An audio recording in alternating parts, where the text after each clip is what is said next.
Public Sénat, avec le soutien des Perles de Tahiti, présente Positive Outre-mer.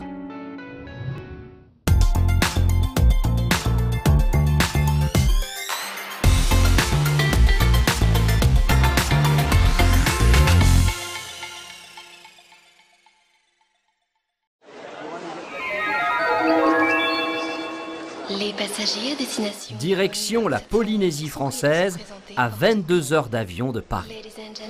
Tahiti, son lagon, ses cocotiers, mais surtout son parfum de paradis. Cette odeur, on la doit au monoï, une huile ancestrale aux multiples vertus, mais surtout unique au monde. Le monoï est l'huile un peu de beauté par excellence qui est utilisée en Polynésie. On coiffe les enfants avec, les femmes l'utilisent comme huile hydratante journalière.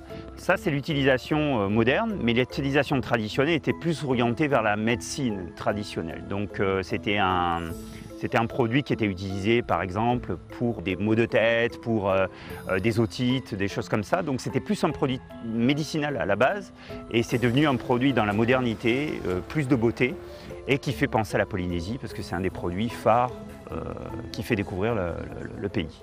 Olivier Touboul travaille dans le monoï depuis près de 30 ans.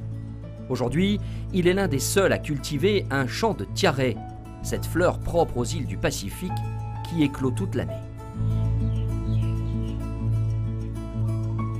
La tiare Tahiti, elle est incontournable pour la fabrication du monoï de Tahiti à appellation d'origine, puisqu'elle fait partie des 2 ingrédients naturels qui sont nécessaires pour obtenir le monoï à la fin du processus de fabrication. Il faut absolument récolter la fleur au stade de bouton, donc c'est la fleur qui est fermée.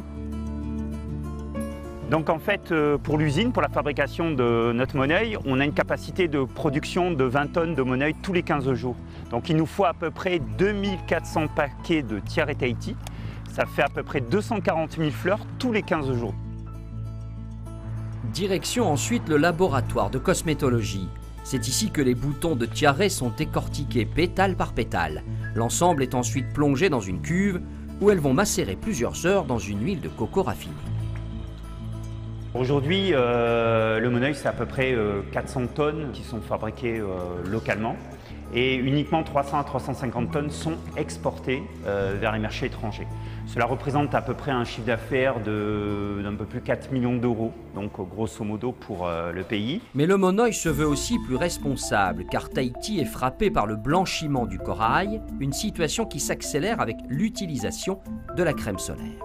En Polynésie, il faut des produits solaires qui soient à la fois protecteurs de la peau, bien sûr, c'est la première fonction, mais aussi protecteurs des lagons et des coraux. Et on s'inscrit dans cette démarche et on est en train de concevoir un projet d'huile de monoï avec des écrans minéraux qui sont respectueux du lagon. Donc c'est quelque chose d'important pour la Polynésie que de lutter contre ces déversements qui se font de produits qui ont tendance à déréguler la vie, le métabolisme dans les lagons.